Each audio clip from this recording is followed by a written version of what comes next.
ធ្លាប់ទៅលើគេធ្លាប់លើគេថាប្រាក់ស្រោបមាសជាងធ្វើបន្លំណាបងប្អូនជាងបន្លំអាប្រាក់ស្រោបមាសលើជួបខ្លួនឯងផ្ទាល់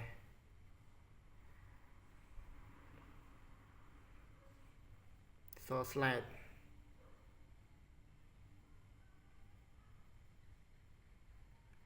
និយាយគ្នាថាផ្លាក់ទិនសកំមកណាដៃលេខ10 3 4ពី3 4ឆ្នាំក្រោយមកវាកាត់ចេញស្ពាន់ធ្លាប់ល្បីថាខាងក្នុងភ័ក្រខាងថែវសោកមាសគឺជាងខ្លះក៏ខូចក៏ហូរស៊ីខូចមែនតែនហ្មងឥឡូវជួបខ្លួនឯងផ្ទាល់កំងផ្លាទីនសទៅចេញស្ពាន់ហ្នឹង3 4ឆ្នាំក្រោយវាកាត់តែក្រូមេហ្នឹងវាទៅជាផ្លាទីនស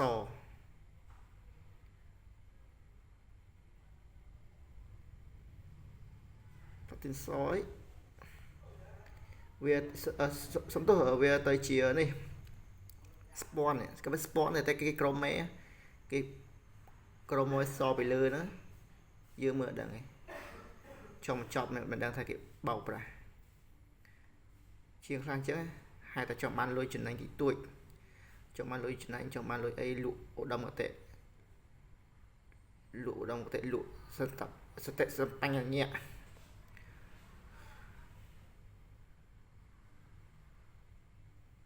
អស់និយាយមកមែនទេថាអ្នកអតីទៅអ្នកអតីអាអ្នកស្គាល់គ្នាអញ្ចឹង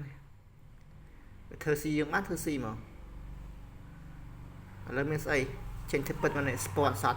មិនផ្លាក់ទីនសណាអើយសង្គមបច្ចុប្បន្នដើម្បីតែតិចតួចហ្នឹងហ៊ានលក់ឧត្តមគតិខ្លួនឯងហ៊ានលក់កិត្តិយសខ្លួនឯងប្រយ័ត្នផងបងប្អូនណាប្រយ័ត្នជាងខ្លះធ្វើស៊ីកន្លែងណាល្អអីអាកន្លែងមិនល្អហ្នឹងជប់ចូលកន្លែងណាដែលយើងច្បាស់ចាំចូលកន្លែងណាមិនច្បាស់មិនចូលឯងកុំឲ្យខាត់បងទ្រព្យសម្បត្តិខ្លួនឯងកុំឲ្យខាត់បងទំនុកចិត្តសំខាន់មែនទេទំនុកចិត្តវាលេងនិយាយចេញគាត់សាំងឲ្យទទួលយកហ្នឹងទេវាផលកម្មធ្វើអីវាបានហ្នឹងវាមុនក្រួយធ្វើអីក៏ដោយលាក់អីក៏ដោយគេមុនក្រួយក៏គេដឹង